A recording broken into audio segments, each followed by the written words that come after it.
नाम है कैकेयी का अनुताप, जो कि मैथिली शरण गुप्त द्वारा लिखा गया है। ये आचार्य महावीर प्रसाद द्विवेदी जी के निर्देशन में लिखा गया है। आचार्य महावीर प्रसाद द्विवेदी जी के निर्देशन में लिखा गया है। आचार्य महावीर प्रसाद द्विवेदी जी ने सरस्वती पत्रिका के माध्यम से यह जो है नए लेखकों से आग्रह किया कि हमें ख़ास तौर पे उन पात्रों की तरफ अपना ध्यान आकृष्ट कराना है रामायण और महाभारत पे जिधर या तो हमारा ध्यान जाता ही नहीं या जाता है तो हम उनको हेय दृष्टि से देखते हैं। तो उन्हीं के निर्देशन में जो है साकेत एवं प्रिय प्रवास नामक महाकाव्य लिखे गए।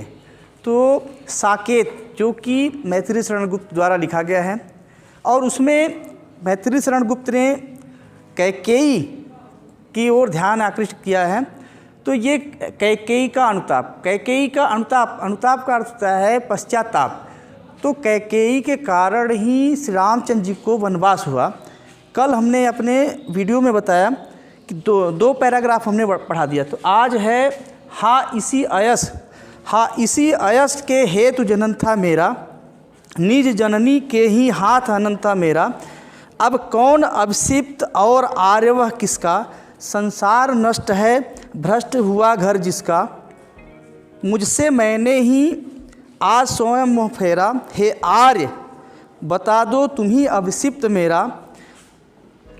प्रभु ने भाई को पकड़ हृदय पर खींचा, रोदन जल से सविनोद उन्हें फिर सींचा। उसके आशय की थाह मिलेगी किसको, जनकर जननी ही जान न पाई जिसको। देखिए यहाँ कवि के कहने का तात्पर्य यह है कि श्री रामचंद्र जी से भरत जी कह रहे हैं कि इसी अपयस के हेतु इस संसार में मेरा उद्भव हुआ, अर्थात मेरा जन्म हुआ। निज जननी के ही हाथ हनन सा मेरा, कि मेरी माता के द्वारा ही मेरा वध हुआ, अर्थात मेरी ही मृत्यु हुई, मेरे माता के द्वारा मेरी मृत्यु हुई। अब कौन अभिषिप्त और आर्यवह किसका, हे बड़े भाई अब मेरी क्या इच्छा है, अब क्या अभिलाषा मेरी रह गई है। संसार नष्ट है भ्रष्ट हुआ घर जिसका, कि यह सारा संसार उस व्यक्ति के लिए नष्ट है जिसका परिवार ही नष्ट हो चुका हो, उसके लिए सारा संसार व्यर्थ है। मुझसे मैंने ही आज स्वयं मुँह फेरा, कि हे बड़े भाई मैंने स्वयं आज मैं अपने आप में ही इतना ज़्यादा गिर गया हूँ कि मैं इस संसार में कहीं भी सर उठा के जी नहीं पा रहा हूँ। लोग मुझे शंका की दृष्टि से देख रहे हैं। हे आर्य बता दो तुम ही अभिषिप्त मेरा, कि हे बड़े भाई अब आप ही मेरी अभिलाषा बता दीजिए कि अब मेरी कौन सी अभिलाषा रह गई। इतना सुनते ही हे प्रभु ने भाई को पकड़ हृदय पर खींचा, कि इतना सुनते ही श्री रामचंद्र जी ने जो है भरत जी को गले से लगा लिया और रोते हुए अपने आंसुओं से प्रसन्नतापूर्वक उन्हें भिगो दिया। अर्थात दोनों भाई इतने रोए कि उन दोनों का शरीर भीग गया। उसके आशय की थाह मिलेगी किसको, कि उस समय भरत जी और श्री रामचंद्र जी के प्रेम का जो है इतना था कि उसका अंदाज़ा किसी भी व्यक्ति को लगाना असंभव था। जनकर ही जान न पाई जिसको, यानी जिस माता कैकेयी ने भरत जी को जन्म दिया उस माता ने जो है भरत जी को के प्रेम को पहचान नहीं पाई। लिखा हुआ है यह सच है तो अब लौट चलो तुम घर को। चौके सब सुनकर अटल कैकेयी स्वर को, सबने रानी की ओर अचानक देखा। वैधव्य तुषारा वृता यथा विधुलेखा, बैठी थी अचल तथापि असंख्य तरंगा। वह सिंही अब थी हहा गोमुखी गंगा।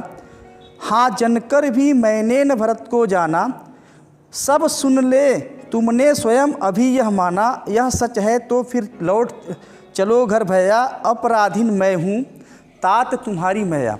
देखिए यहाँ कवि के कहने का तात्पर्य है कि इतना सुनते ही, इतना जो है भरत और श्री रामचंद्र जी के प्रेम को सुनते ही कैकेयी ने कहा कि हे पुत्र यह अगर सच है तो अब तुम यहीं से घर वापस लौट चलो।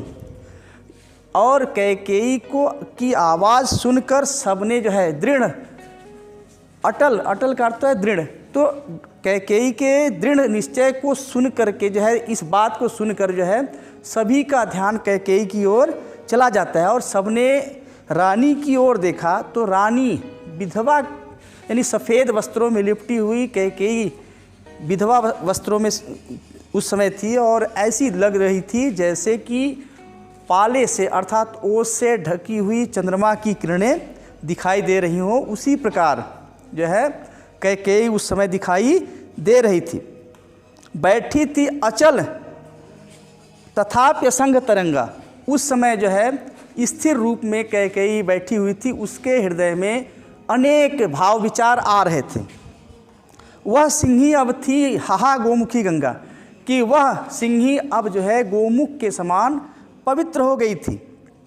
हाँ जनकर भी मैंने भरत को जाना, कि कैकेयी पश्चाताप करती हुई कह रही हैं कि मैंने स्वयं भरत को जन्म देकर भी भरत को पहचान नहीं पाई। और उस सभा में कैकेयी यह भी कहती हैं कि सब सुन लें, कि ये बातें सभी यहाँ उपस्थित सभी लोग सुन लें, और हे राम तुम भी यह अच्छी तरीके से समझ चुके हो। सब सुन ले, तुमने स्वयं अभी यह माना, यह सच है तो लौट चलो घर भैया, कि हे राम तुमने भी अभी यह मान लिया है कि जो है भरत जी जो है तुम्हारे वनवास में भरत जी का तनिक भी हाथ नहीं है, और मैंने भरत जी को जन्म देकर भी भरत को पहचान नहीं पाई। तो अगर ये सब सारी बातें सत्य हैं तो हे पुत्र अब तुम यहीं से वापस लौट चलो।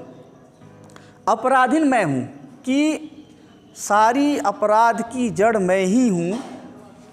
हे पुत्र इसमें भरत का कोई भी दोष नहीं है, दंड तो मुझे मिलना चाहिए, भरत को नहीं।